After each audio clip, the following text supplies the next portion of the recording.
Estamos ya cerrando este mes del amor y la amistad. Hemos estado hablando, y hicimos la semana pasada un taller bien chévere de compartir los hermanos, ¿cierto? De cómo demostrar amor a Dios, a los hermanos, cómo recibimos el amor de Dios. El mayor mandamiento, ¿cuál es? El primer mandamiento, ¿cierto? Que Jesucristo dice, el mayor de todos es amar a Dios sobre todas las cosas. ¿Qué implica esto? Nuestros pensamientos, nuestras palabras, nuestras actitudes, nuestras fuerzas, todo nuestro ser, primero centrados en Dios. Solemos distraernos mucho por nuestras necesidades personales, pero amar a Dios en primer lugar es obedecerle a Él, ¿sí? En todo lo que nos habla a través de su palabra. ¿Esto qué implica? Que la palabra dice que el que no ama no ha conocido el amor de Dios. La palabra dice que le amamos a Él porque Él nos amó primero. Dice que le demostramos amor cuando lo obedecemos, ¿cierto? Juan 14, 21, 23. Conocemos el amor de Dios principalmente por medio de la entrega de Jesucristo en la cruz por nosotros, ¿cierto? Y el segundo mandamiento que dice Jesucristo, entre estos dos está resumido todo lo que dice la Biblia, es ama a tu prójimo como a ti mismo. Y aquí viene lo mismo. ¿Cómo amo yo a mi prójimo? Pues el que no conoce a Dios no puede amar al prójimo. Necesitamos experimentar una relación con Dios para poder amar al prójimo. Dice la palabra, y lo estudiamos hace 15 días, no hay amor más grande que poner la vida por el otro, ¿cierto? Y debemos nosotros hacer lo mismo que Jesús hizo por nosotros. Nosotros debemos también poner nuestra vida por nuestros hermanos. Y el amor al prójimo es buscar el bienestar de la persona.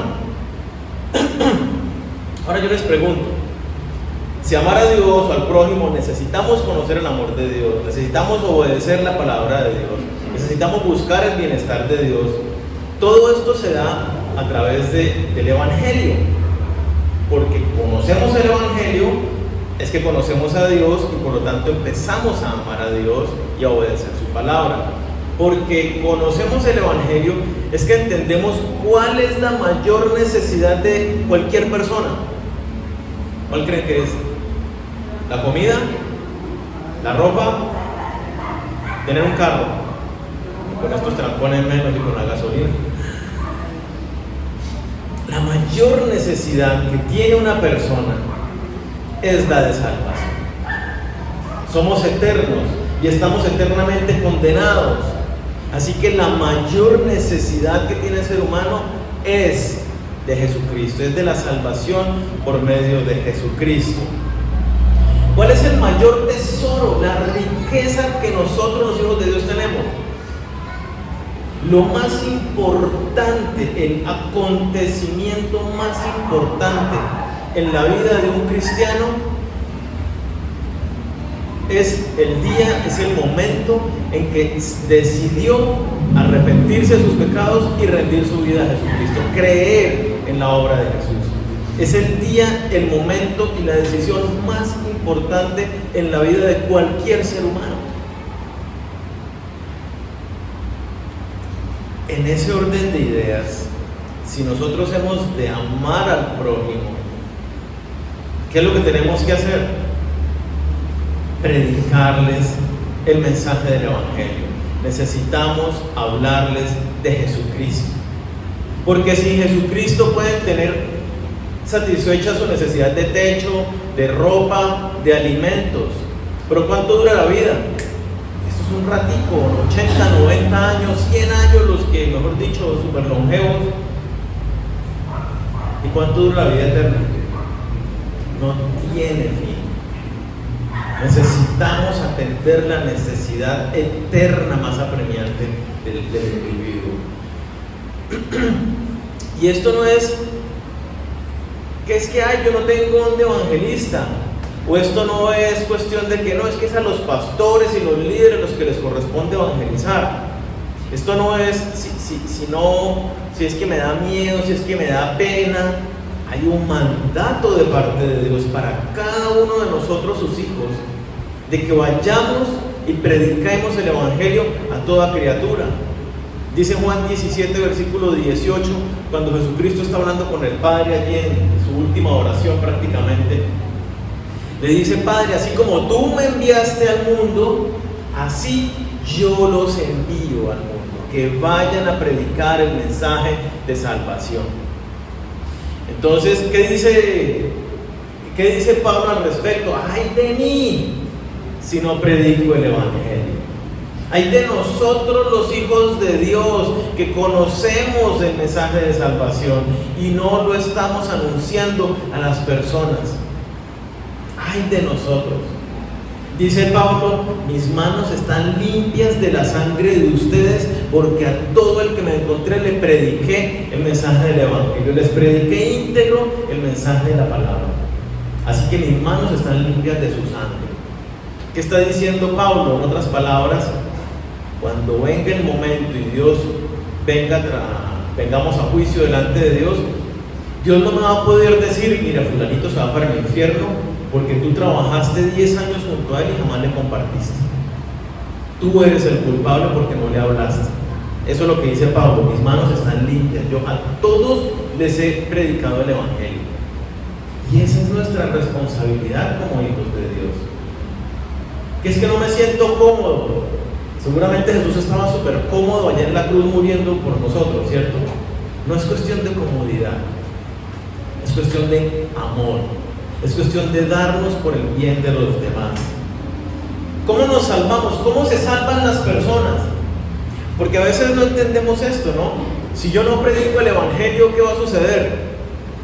Y de alguna manera, como que algunos cristianos que han escuchado ciertos mensajes dicen: es que si nosotros no hablamos, hasta las piedras hablarán, porque han escuchado ese pasaje en las Escrituras. Entonces dicen: bueno, igual si yo no predico, pues esas personas van a escuchar el Evangelio, así sea de una piedra, pero lo van a escuchar. No sucede, no funciona de esa manera. Las piedras vivas somos nosotros, que tenemos que anunciar el mensaje de salvación. ¿Cómo Dios salva a las personas? Vamos por favor a Efesios capítulo 1, versículo 13 y 14. Mire cómo en esta primera porción de Efesios, que es tan completa y tan profunda doctrinalmente, quiero que nos centremos un poquito en cómo describe Pablo que nosotros somos salvados. Es lo que dice el versículo 13: en Él, hablando de Jesucristo, en Él también nosotros, habiendo oído la palabra de verdad, el Evangelio de vuestra salvación, y habiendo creído en Él, fuisteis sellados con el Espíritu Santo de la promesa. ¿Cómo nos dice Pablo que somos salvados? Miren lo que dice, y nos narra la cronología de sucesos. Primero, ¿ustedes qué escucharon? El mensaje de salvación, dice ahí, el Evangelio, puntualmente. Dice: ustedes primero escucharon el mensaje del Evangelio. ¿Y después qué sucedió? Dice: y creyeron en Él. Yo tengo que escuchar el mensaje del Evangelio para poder creer en Él. Si no, ¿en qué creo?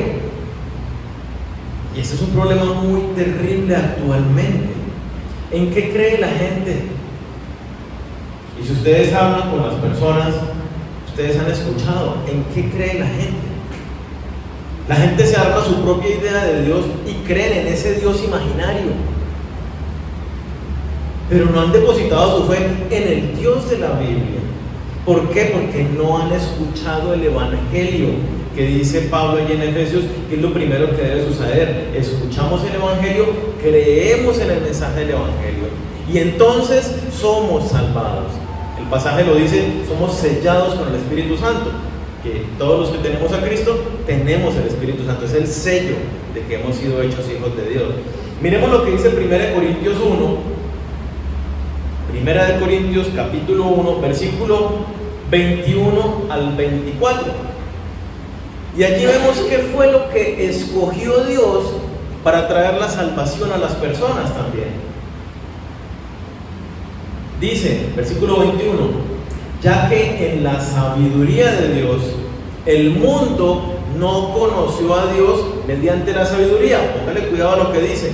Agradó a Dios salvar a los creyentes por la locura de la predicación.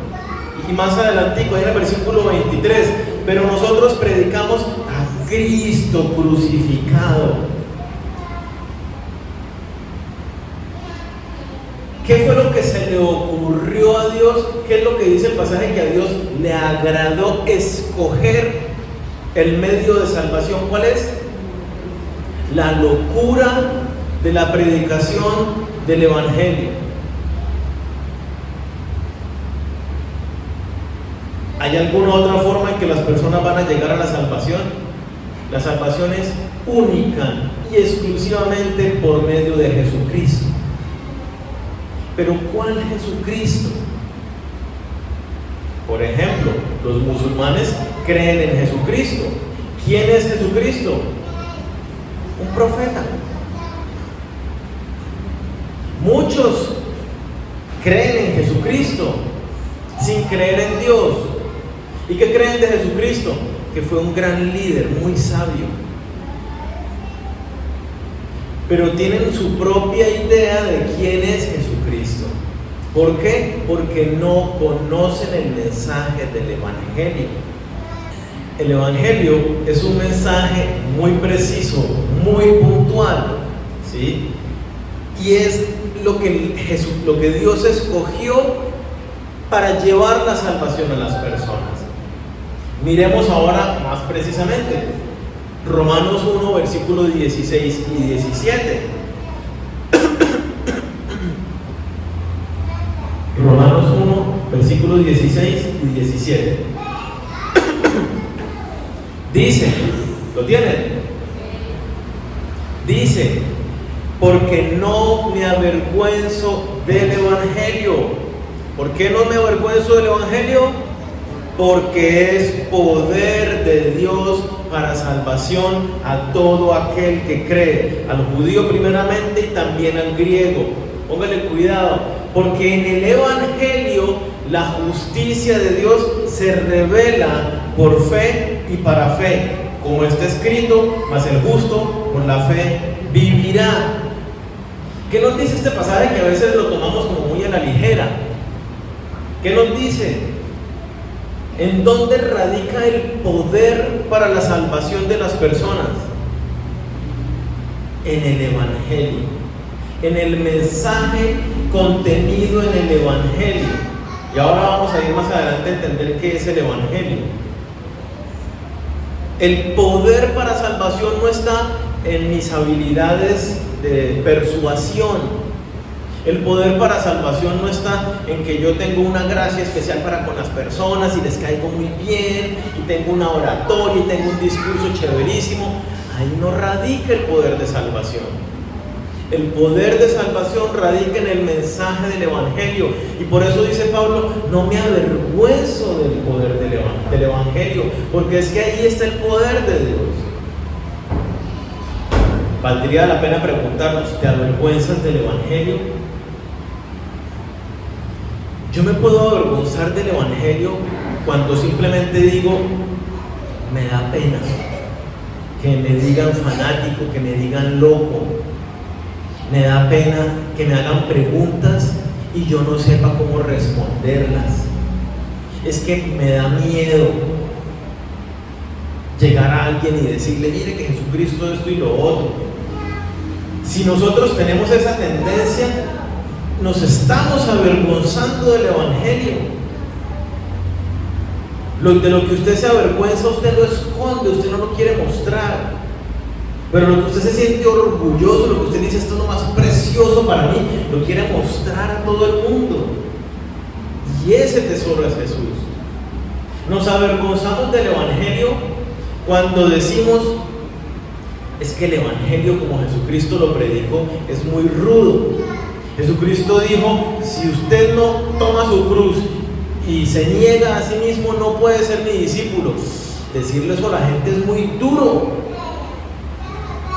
Entonces yo más bien suavizo un poco el mensaje, acércate a Dios, que Dios nos ama a todos y eres todo buena onda y Él no mira tus pecados, lo que le importa es que tú te acerques a Él. Y entonces cuando minimizamos, cuando suavizamos el mensaje del Evangelio, nos estamos avergonzando del mensaje del Evangelio, que es muy puntual. Nos avergonzamos del Evangelio cuando, por tratar de decir, ay no, yo voy a ser muy inclusivo, quiero que cualquiera que escuche cuando yo evangelizo se sienta atraído a Dios. Entonces predico un evangelio muy ligero. Acércate a Dios, Dios nos ama, acércate a Él. Y pensamos que con eso ya la gente, wow, sí. No, el evangelio es muy puntual y es acerca de Jesucristo y su obra. Ya lo vamos a ver a continuación. Entonces, el poder para salvación, ¿dónde radica? ¿Qué fue lo que Dios escogió para salvar a las personas? La locura de la predicación del mensaje del Evangelio. Muchos en medio de las iglesias aún no están experimentando esa vida de salvación porque no han entendido el mensaje del Evangelio y siguen creyendo en sus propias ideas de Dios. El poder de salvación está en el Evangelio. Más vale entonces que entendamos qué es el Evangelio y que prediquemos el Evangelio. ¿Qué es el Evangelio? Literalmente es una transcripción de una palabra griega, evangelión, y traduce literal buenas noticias. Estas buenas noticias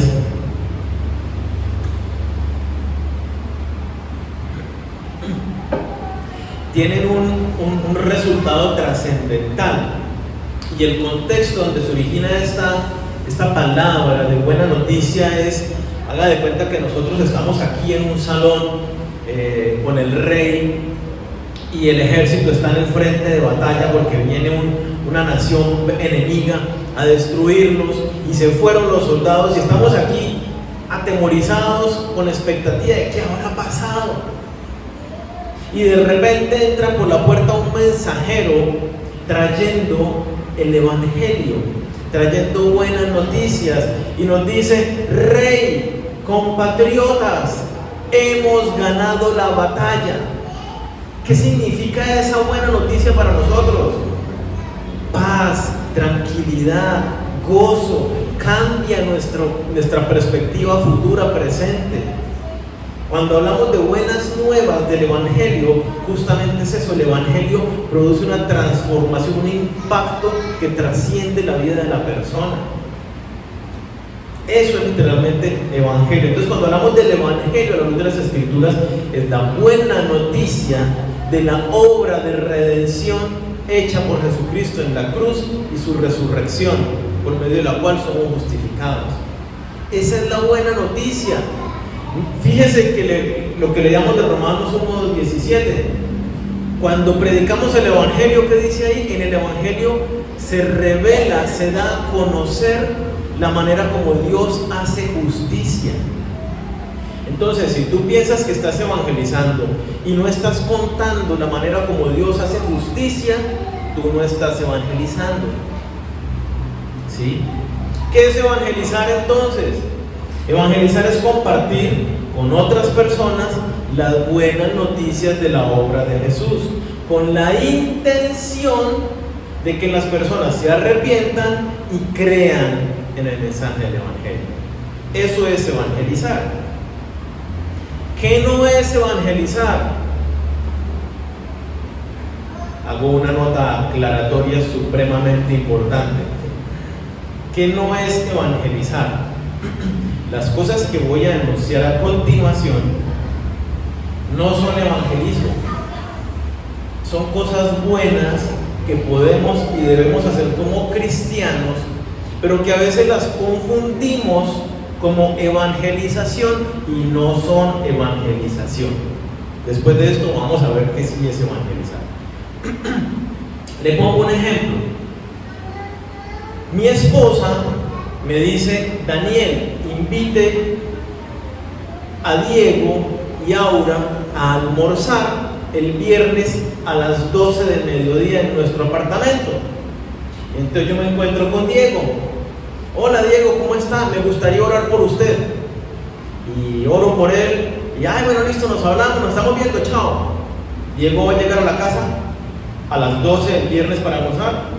No. Diego, ¿cómo está? Ve, sería chévere si se pueden acercar un poquito más a mi esposa. Ella es muy chévere y sería chévere que se acerquen y la conozcan más. ¿Van a llegar el viernes a las 12 del mediodía a almorzar? Diego, ¿qué tal? ¿Cómo van las cosas? Ve, pásense un día de estos por la casa, está invitado. ¿Va a llegar el viernes a las 12 del mediodía a almorzar? Porque la invitación es muy puntual y muy precisa. Yo le puedo decir muchas cosas a Diego acerca de mi casa, que tienen que ver con la comida, con mi esposa, pero no van a llegar a la cita, a menos de que le diga puntualmente: está invitado a mi casa este viernes a las 12 del mediodía a almorzar con su esposa. Lo mismo sucede con el Evangelio. Hay muchas cosas que hacemos como cristianos que pensamos que estamos evangelizando y no estamos evangelizando. Compartir el testimonio personal no es evangelizar. Es una buena oportunidad para, después de compartir como yo llegué a los pies de Cristo, predicar el mensaje del Evangelio. Pero si yo comparto mi testimonio personal, no estoy evangelizando.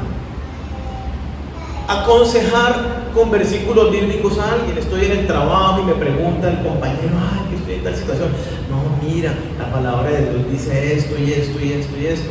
Es valiosísimo, la palabra de Dios es la luz que ilumina nuestro camino y a cualquier persona le bendice un pasaje de Dios. Pero no es el mensaje del Evangelio. Yo le digo a alguien, a la luz de versículos bíblicos, cómo puede mejorar su relación de pareja. Y la persona los pone en práctica y va a mejorar la relación de pareja. Pero se mueren y se van para el infierno porque no conocieron el mensaje del Evangelio. Invitar a alguien a la iglesia, es algo que debemos hacer. Por eso les digo, también debemos aconsejar a las personas con pasajes bíblicos. Son todas cosas que está bien que hagamos, pero el hecho de que yo invite a alguien a la iglesia, eso no es evangelizarla. Invitar a alguien a un evento de la iglesia, eso tampoco es evangelizarla. Debemos hacerlo, pero eso no es evangelizar. No es evangelizar decirle a la persona: invita a Jesús a tu corazón. De por sí que ni siquiera es bíblico ese pasaje hablando de términos de salvación, el pasaje que a veces hemos tomado para decir esa frase. La persona necesita escuchar el mensaje del Evangelio. No es evangelizar ni siquiera, con tan buena fe que lo hemos hecho, entregar un tratado evangelístico, esos papelitos que a veces entregamos con un mensajito, porque la mayoría de esos mensajitos no contienen el mensaje del Evangelio. Son historias, diría yo, como gancho, que atraen a la persona con una historia de alguien que se perdió y que entonces que recibió un detalle de amor, y entonces así Dios también te ama. Son reflexiones lindas que de alguna manera hacen que la gente como que trate de mirar a Dios, pero no está claramente explicado el mensaje del Evangelio. En la mayoría no lo está. No es evangelizar orar por la necesidad de una persona. No es evangelizar cuando guiamos a una persona a hacer una oración hacia Jesús. Por ejemplo, hay una persona enferma que me encontré en algún lado, en alguna situación difícil, y le digo: no, mira, Dios te ama, tú necesitas creer en Jesucristo. Hagamos esta oración donde te arrepientes y recibes a Jesús como el Señor. Es muy bonito, está muy bien, pero eso no es evangelizar. No me malentiendan. Cuando evangelizamos puntualmente, quiere decir que compartimos, proclamamos un mensaje muy particular que está en la Biblia. No es cualquier cosa de la Biblia. es la buena nueva. Si usted, y una vez más me agarro del versículo que ya hablamos, si usted hace eso y no quedó claro cómo Dios hizo justicia por medio de Jesucristo, no evangelizó. Pero yo le invité a que hiciera una oración de fe y no sé qué. Sí, es altamente probable que la gente, no digo que todos, pero es altamente probable que la gente así no haya entendido en qué está creyendo. Creen en su idea de Jesús, pero no, si no entienden el Evangelio es muy complicado. Compartir una reflexión bíblica, un devocional, un mensajito, no, yo hago un mensajito y se lo mando a mi familia por WhatsApp, o me reúno con mis compañeros de trabajo todas las mañanas y les comparto mi reflexión del devocional. Valiosísimo, importante, no lo deje de hacer, pero eso no es evangelizar tampoco. ¿Estamos claros? Repito, todas esas son cosas buenas que podemos y debemos hacer, pero eso no es evangelizar, y las personas vienen a la salvación por medio de escuchar el mensaje del Evangelio. Así que necesitamos, antes de cualquiera de estas prácticas, concentrarnos en predicar puntualmente el mensaje del Evangelio. ¿Cuál es el mensaje del Evangelio? Vamos a la Escritura y miremos. 1 Corintios 15, a partir del versículo 1, Pablo nos presenta un resumen supremamente condensado del mensaje del Evangelio.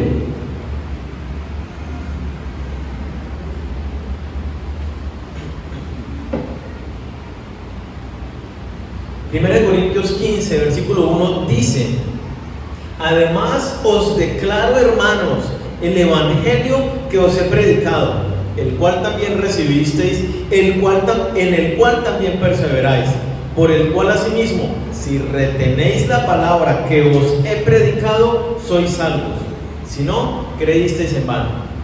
Pablo está diciéndole, este es el mensaje del Evangelio, y sigue, versículo 3, primeramente os he enseñado lo que asimismo recibí. Yo quiero hacer una pausa acá. ¿De quién recibió Pablo el mensaje del Evangelio? De Jesucristo directamente.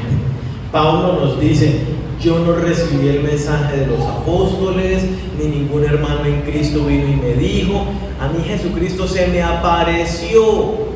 Yo soy el último de los apóstoles y a mí se me apareció como un abortivo y me predicó y me explicó cosas grandes, que es todo lo que Pablo nos escribe a través de las cartas del Nuevo Testamento, directamente de los labios de Jesús. Os he enseñado lo que asimismo recibí, y este es el mensaje del Evangelio, que Cristo murió por nuestros pecados conforme a las Escrituras, y fue sepultado, y que resucitó al tercer día conforme a las Escrituras, y que apareció a Cefas, es decir, Pedro, y después a los 12, después apareció a más de 500 hermanos a la vez, de los cuales muchos viven aún y otros ya duermen.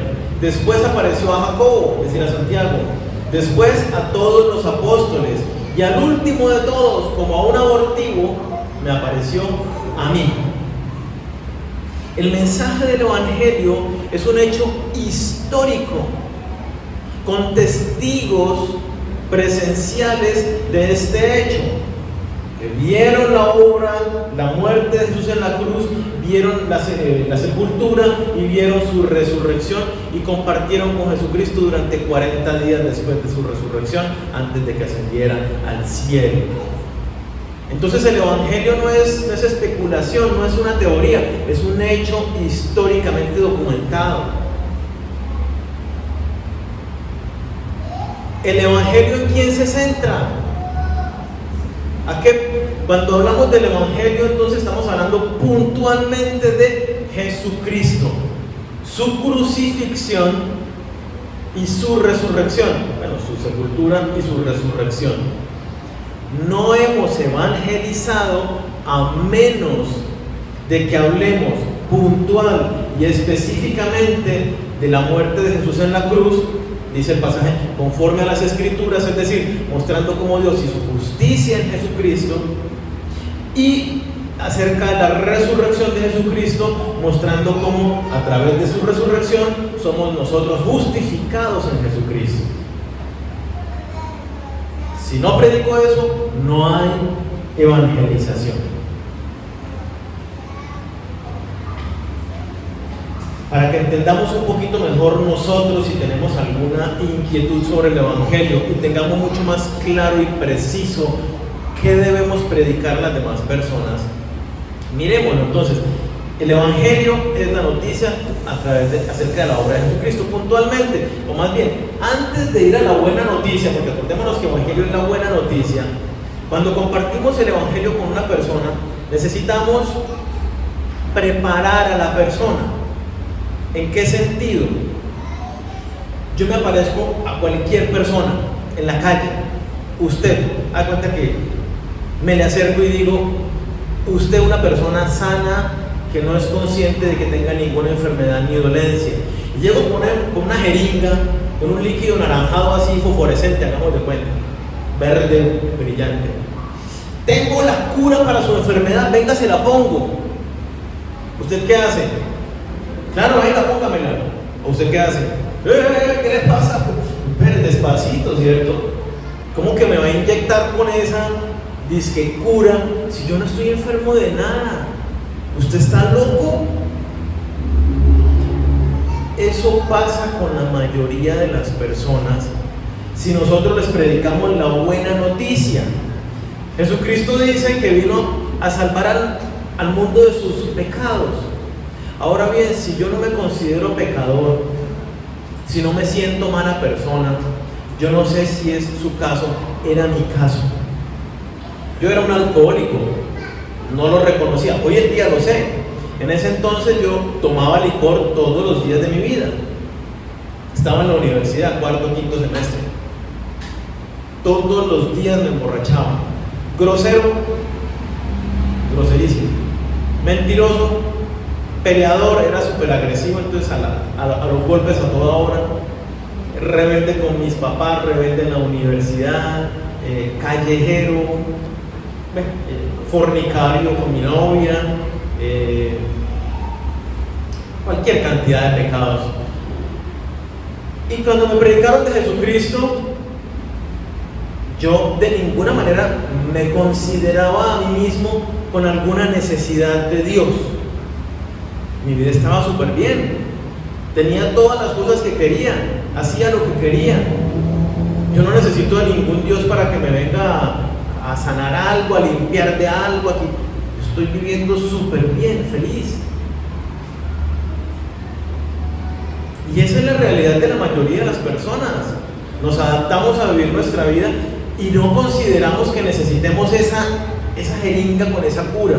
Entonces lo primero que hacemos nosotros cuando vamos a compartir el Evangelio es hablar un poquito acerca de Dios y de nuestra real condición.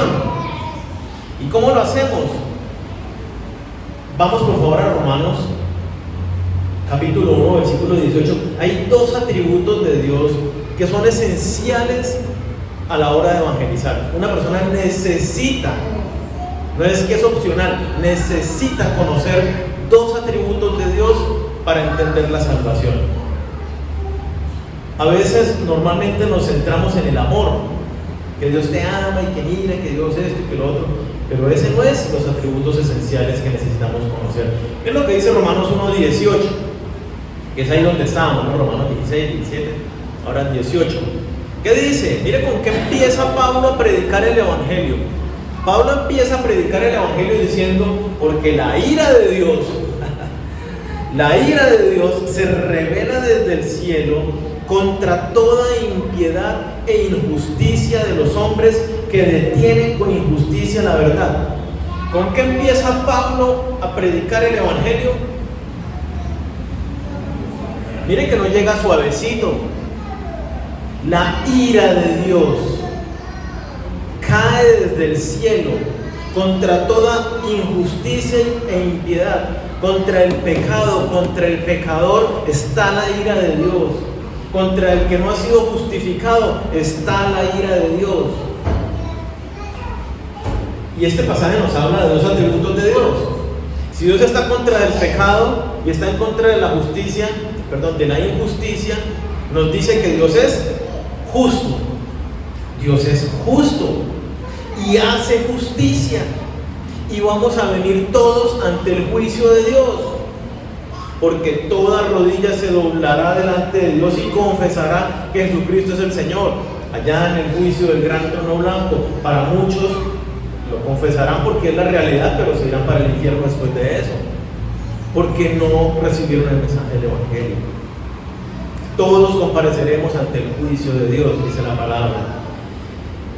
Y el otro atributo que necesitamos conocer de Dios lo revela el pecado.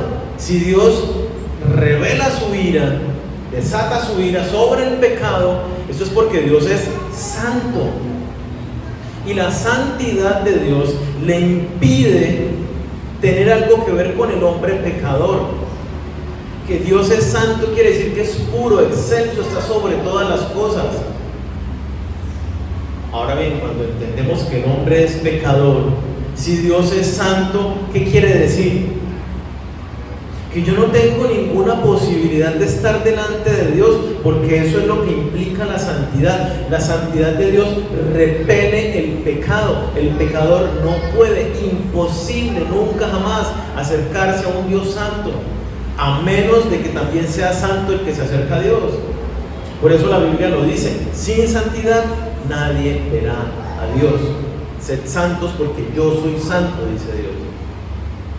Entonces, si la realidad de Dios es que Dios es santo y no avala la maldad ni el pecado, ni puede tener nada que ver con ello, y Dios es justo y hace juicio en justicia, ya entendemos eso un poquito de Dios. Entonces necesitamos conocer la realidad del hombre, y el mismo libro de Romanos nos la muestra.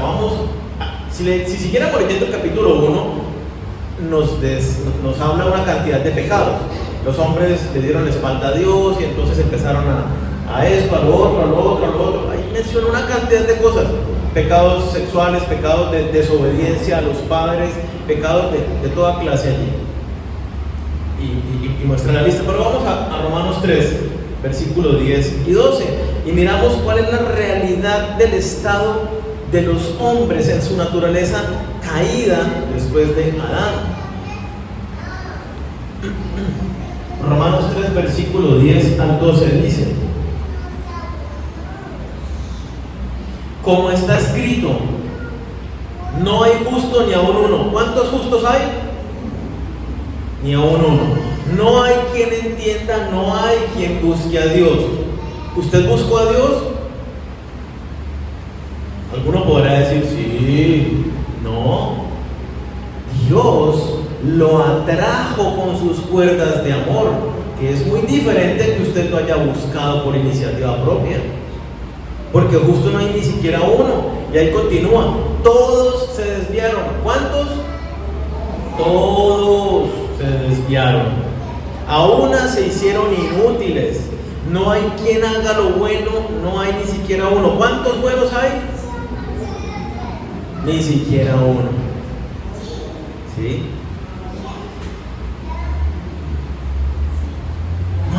No hay, todos somos malos, es lo que está diciendo el pasaje. Todos somos malos y ninguno de nosotros es justo, es decir, todos somos injustos. Ahí mismo, más adelantico, versículo 23: por cuanto algunos pecaron. ¿Tu Biblia dice todos? Por cuanto todos pecaron y están destituidos de la gloria de Dios. ¿Quién no ha pecado? ¿Qué ser humano no ha pecado? Y la pregunta es válida, porque hay personas que no se consideran a sí mismas como pecadores. Por eso Jesucristo dice: yo vine por los pecadores. Si usted no se considera pecador, pues yo no vine por usted. Por eso necesitamos compartir este mensaje cuando estamos predicando el Evangelio, porque la persona necesita reconocer que tiene una necesidad de un Salvador. Y entonces usted le puede preguntar a la persona, bueno, ¿usted ha dicho mentiras? ¿Quién no ha dicho una mentira en toda la vida? De niño tuvo que decir mentiras. Mi hijo no ha escuchado a sus papás decir mentiras y hace algo, hijo, hiciste tal cosa, yo no fui. Es una mentira, no está reconociendo lo que acabo de hacer. ¿Has honrado a padre y madre siempre? Es decir, ¿los has obedecido? ¿Nunca desobedeciste a papá y mamá cuando eras un niño chiquito? Sí, todos los niños desobedecen a los papás. O sea, empezando desde allá, y de ahí para adelante ni hablemos. Todos los seres humanos hemos cometido pecado. ¿Usted robó? ¿Usted ha robado? De la mayoría, no, yo nunca he robado, no, eso sí, no, jamás. Y uno dice, espere, eche cabeza cuando era niño. ¿No le sacó nunca una monedita a su mamá, a su papá de allá donde guardaban las monedas? Un lapicero de la oficina. ¿No le prestaron un libro y nunca lo devolvió? Bueno, son muchas cositas que realmente uno dice, oye, sí. Y dice la Biblia que el que incumple uno de los mandamientos que dice, se hace acreedor de todos. Es como si lo hubiera incumplido absolutamente todos. Romanos 5, ahí mismo, pasemos la hoja. Tan tecnológicos, pues tenemos el botoncito. Entonces, Romanos 5:12. Por tanto, como el pecado entró en el mundo por un hombre y por el pecado la muerte, así la muerte pasó a todos los hombres por cuanto todos pecaron. Todos pecaron. ¿Y qué pasó a todos los hombres? La muerte. ¿Cuál es el estado de los seres humanos que vivimos en el planeta? Muertos en nuestros delitos y pecados, dice la Biblia. Nosotros no, nosotros ahora estamos vivos en Cristo Jesús, pero antes de Cristo, antes de haber conocido el Evangelio, habernos arrepentido y haber puesto nuestra fe en Él, estábamos muertos. Muertos, ¿qué quiere decir muertos? Separados de Dios, a una condenación en el infierno por la eternidad. Esto es lo que significa la palabra muertos en nuestros pecados. Romanos 6:23 lo dice también, la paga del pecado es muerte. Y el regalo de Dios es vida eterna en Cristo Jesús. ¿Quién es pecador? Todos nosotros. ¿Cuál es la paga? Muerte, condenación. Estamos condenados. Esa es la enfermedad que padecemos. Y cuando necesitamos entender nosotros en primera instancia esto, y cuando prediquemos el Evangelio a toda criatura que nos encontremos, llevarla a que entienda esto. Necesitas un Salvador. No puedes salvarte. ¿Qué dice Romanos 3:20? Porque es que listo, ¿no? Yo entiendo que soy pecador y sí, pero yo estoy practicando juicioso todos los ritos y ceremonias de la religión que profeso. Entonces yo cumplí este otro, y entonces estoy llegando, voy cumpliendo con todo. Entonces cuando llegue mi momento, Dios va a mirar que sí cumplí con estos sacramentos, con estos ritos, con estas ceremonias. Entonces va a decir, listo, entrada al cielo. Algunas otras personas dicen, sí, yo sé que soy pecador, pero ¿sabe qué? Yo hago buenas obras, yo soy buen papá, yo ayudo a pasar a las personas en la calle, yo doy mercados, yo hago acciones buenas, y entonces yo sé que lo bueno compensa lo malo, ¿sí? Entonces cuando llegue delante del Señor voy a entrar al cielo.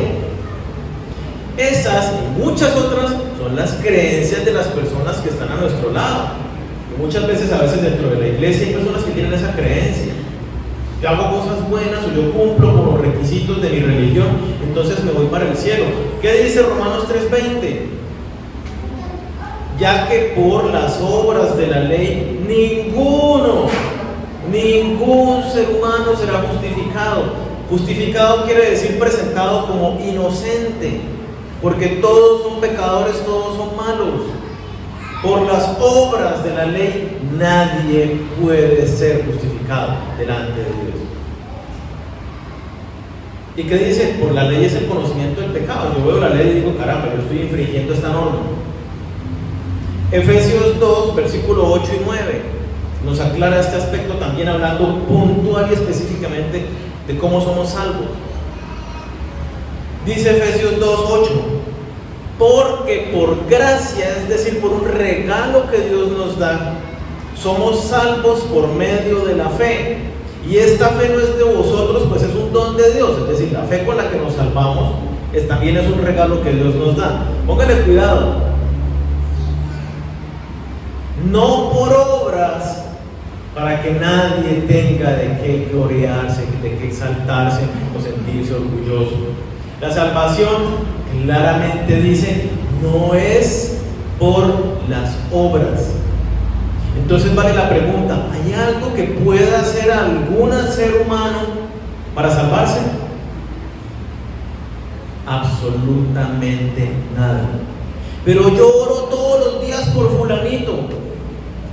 Lindo, pero si no conoce el mensaje del Evangelio, se arrepiente y cree en ese mensaje, no se salva. Que yo voy a la iglesia allá en Senford todos los domingos, estoy puntual antes de las 9 de la mañana y la alabanza yo me conecto y levanto manos santas y recibo la Santa Cena y mejor dicho, pero si no acepté el mensaje de salvación, puedo haber cumplido los requisitos que quieran, pero no soy salvo. Somos salvos única y exclusivamente por medio de la fe en la obra de Jesucristo. Y si no hemos entendido la obra de Jesucristo, a veces nuestra fe como que tambalea porque pasan cosas en nuestra vida y decimos, pues a mí el cristianismo no me funcionó. Y entonces me voy por otro lado. ¿Por qué? Porque les ofrecieron un cristianismo que no es verdadero. Venga, si usted viene a Jesús, Él le va a dar trabajo. Si usted viene a Jesús, Él lo va a sanar. Si usted viene a Jesús, Él va a resolver todos sus problemas de pareja. Si usted viene a Jesús, va a llenar el vacío de su corazón. Y entonces la gente viene a la iglesia buscando resolver todos esos asuntos. ¿Y qué es lo que recibe? Lo que promete Jesucristo. En el mundo tendréis aflicción. Por mi causa seréis perseguidos y vituperados. Pero gócense cuando estén en medio de las tribulaciones, porque están compartiendo los padecimientos de Jesús. Si bien es cierto, Jesucristo, Dios también puede sanar, pero Él es soberano de si lo hace o no lo hace. Si yo me someto a obedecer lo que dice la palabra, Dios puede resolver asuntos de mi carácter, en mi relación de pareja, en mi trabajo. En oración Dios puede abrir puertas sobrenaturales y darme un trabajo. Es cierto, Dios puede hacer todas esas cosas, pero ninguna de esas cosas nos da la salvación. La salvación no es por obras. Jesucristo, cuando habla con la mujer samaritana en Juan capítulo 4, ¿qué le dice? La hace caer en cuenta de su pecado, ¿no? Le dice, ve y trae a tu marido. Ay, es que yo no tengo marido, le dicen. ¿Qué dice Jesucristo? Bien has dicho, ¿no? Y los 5 con los que has estado antes, ninguno ha sido tu marido. Ay, quedó expuesta a su pecado. Jesucristo le expuso su pecado. Cuando Juan el Bautista anunciaba el mensaje del Evangelio, ¿qué decía? Arrepiéntanse, usted estaba robando, ya no robe más. Soldados, ustedes aceptaban soborno, ya no acepten más soborno. Usted, recaudador de impuestos, está cobrando de más. No, señor, cobre lo que es justo. Muy puntual exponía el pecado a todos.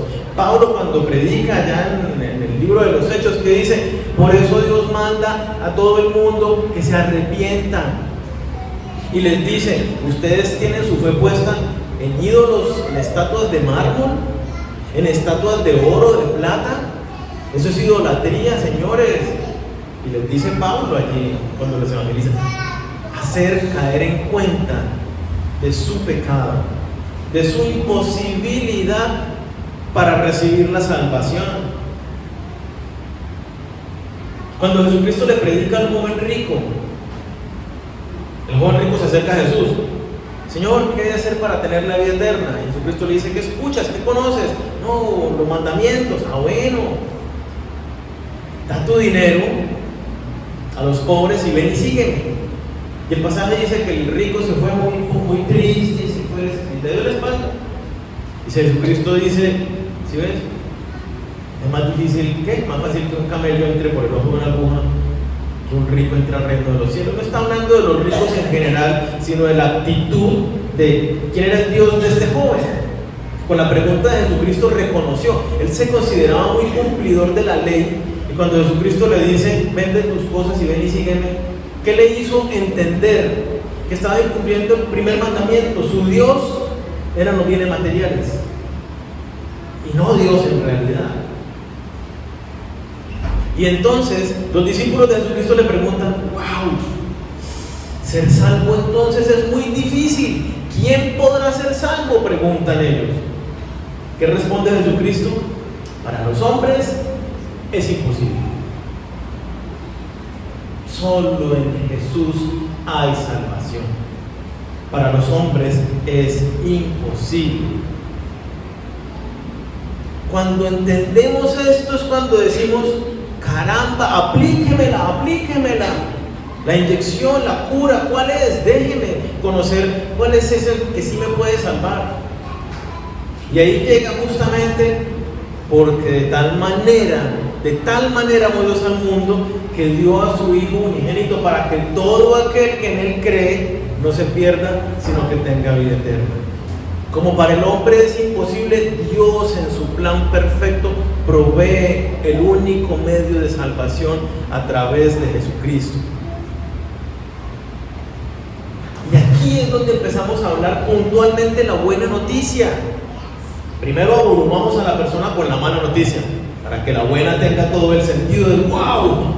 Entonces sí, necesito una salvación y hay una salida para esta situación tan terrible de mi vida, que estoy condenado irremediablemente a la eternidad en el infierno. Y en el mensaje del Evangelio resolvemos el mayor problema de la Biblia. ¿Cuál es el mayor problema de la Biblia? Si Dios es justo, póngale cuidado, si Dios es justo, como lo estudiamos, y si el hombre es pecador, como lo estudiamos, yo les pregunto, ustedes ayúdenme, ¿Dios puede simplemente salvarnos? ¿Simplemente decir, perdono tus pecados? Si Dios hace eso, ¿cómo puede Dios perdonar al pecador y seguir siendo un Dios justo? Y les pongo un ejemplo. Alguien agarra y mata a toda su familia. Queda usted solo. Capturan al asesino en flagrancia. Lo llevan ante el juez. Y delante del juez este hombre dice, señor juez, sí, yo los maté a todos. 48 puñaladas a cada uno. Lo disfruté. Pero yo soy buen papá. Yo he sido buen hijo. Yo he sido muy responsable en mi empresa. Yo he hecho obras de caridad en muchos lados. He dado muchas donaciones a fundaciones. No soy grosero. No digo mentiras. A veces, pero bien poquito. ¿Usted cómo se pone si el juez dice, no, pero es que usted es una lumbrera de ser humano? ¿Sabe qué? Yo lo perdono. Vaya y siga viviendo. ¿A usted le parecería que ese juez es justo? Capturado en flagrancia. Si el juez es justo, tiene que condenar al que cometió el delito. Si Dios es justo, ¿puede perdonarte? Siendo que ya lo hemos visto, que el hombre es pecador y está muerto, separado de Dios, sin ninguna posibilidad de hacer nada para salvarse, ¿Dios puede simplemente perdonarnos? No puede. Por eso esto es un problema. Y cuando compartimos el Evangelio, el problema se resuelve. Dios, como lo escuchábamos antes, porque en el Evangelio se da a conocer la justicia de Dios. Dios es un buen justo y hace justicia. ¿Cómo hace Dios justicia? Romanos 5:8 dice, mas Dios muestra su amor para con nosotros, ¿en qué? Siendo pecadores, ¿Qué dice? Cristo murió por nosotros. Entendámoslo de otra manera. Cristo murió en tu lugar. Entendámoslo más completo. Vamos por favor a 2 Corintios, capítulo 5, versículo 21. 2 Corintios 5, 21.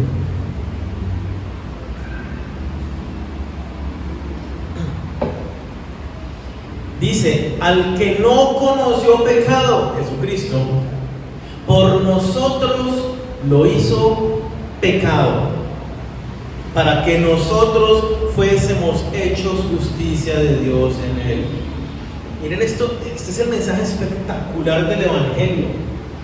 Dios, por amor a nosotros, envió a su Hijo que nació de una mujer virgen. Y esto es importante porque leíamos en Romanos que el pecado fue transmitido a todos los hombres, ¿cierto? Después de Adán, pero Jesucristo nació de una manera diferente, sin el pecado que tenemos todos los hombres. Todos los hombres nacemos muertos en nuestros pecados. Jesús es el único hombre que ha vivido vivo realmente. Todos los demás muertos, separados de Dios. Jesucristo vivió una vida perfecta y cumplió al pie de la letra todo lo establecido en la ley de Dios.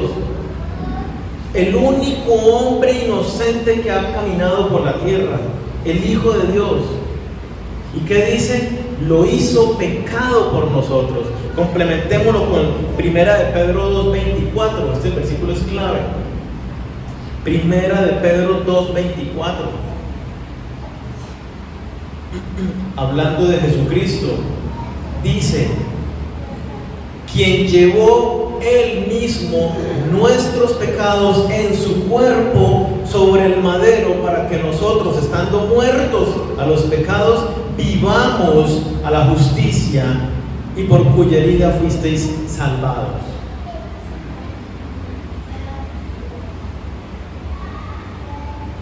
Algunas versiones dicen sanados, pero está hablando de sanidad espiritual, o sea, está hablando de salvados, de la salvación.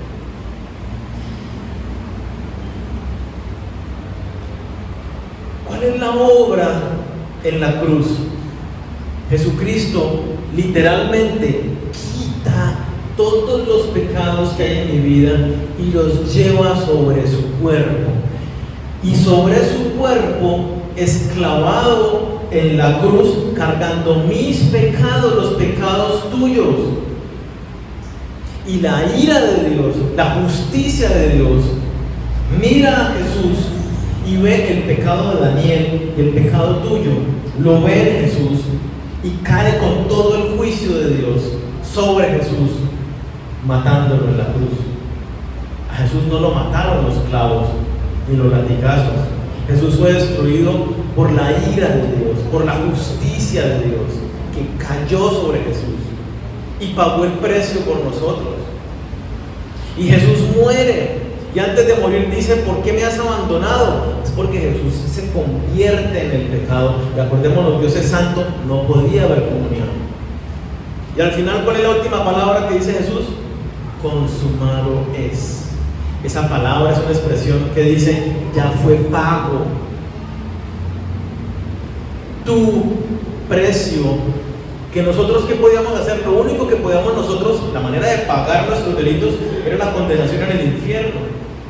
Pero Jesús puso su vida, Dios mismo murió por ti, fue sepultado. Y aquí viene otro aspecto sumamente importante cuando estamos entendiendo y predicando el Evangelio, y es que Jesucristo resucitó para que nosotros fuésemos hechos justos en Cristo. La resurrección es la señal de Dios diciendo al mundo: el precio pagado por el Hijo de Dios, por mi Hijo, fue aceptado y canceló la deuda que tenían los hombres. Sus pecados ahora fueron expiados y ustedes son liberados del pecado y hechos justos. Por eso la Biblia habla de los justos o justificados, es decir, que ahora somos declarados inocentes. Mira lo que dice Romanos 4:25. Él fue entregado por nuestras transgresiones, muerte en la cruz, y resucitado para nuestra justificación. En la resurrección Jesucristo vence al último enemigo de los hombres, y es la muerte. Ya la muerte no se enseñorea de nosotros como antes, que estábamos muertos a la eternidad, condenados en el infierno. Ahora estamos vivos, tenemos vida eterna con Cristo Jesús. Ese es el mensaje puntual que necesitamos entender del Evangelio. Por eso ahí cobra todo sentido. Caramba, es que Jesús pagó el precio por mí.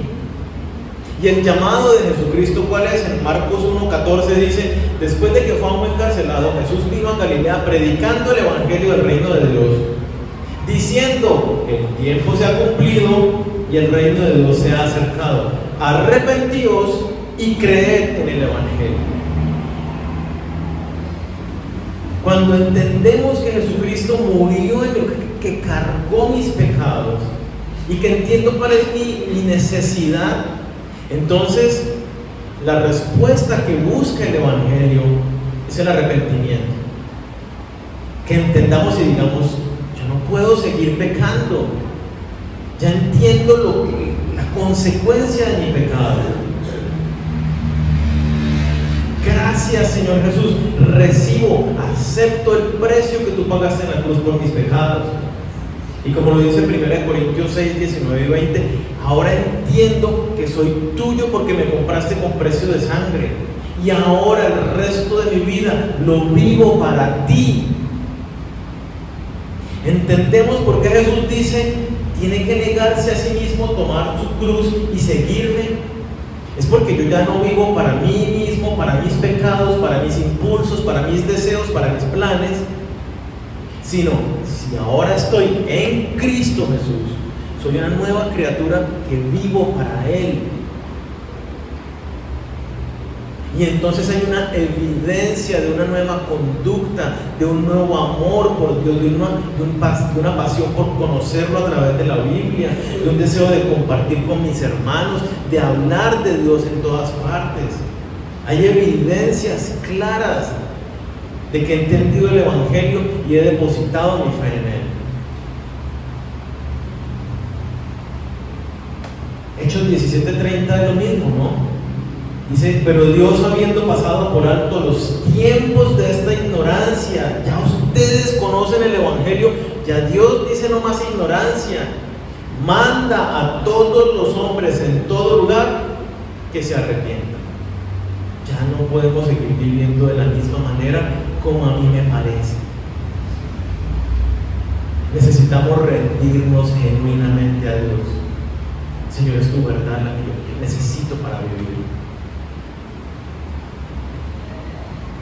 El llamado final, cuando predicamos el Evangelio, es que una persona entienda su necesidad de Dios, comprenda cómo Dios hizo justicia a través de Jesucristo, y que proceda a arrepentirse y a depositar su fe en Jesús, para que empiece a demostrar frutos de que es una nueva persona.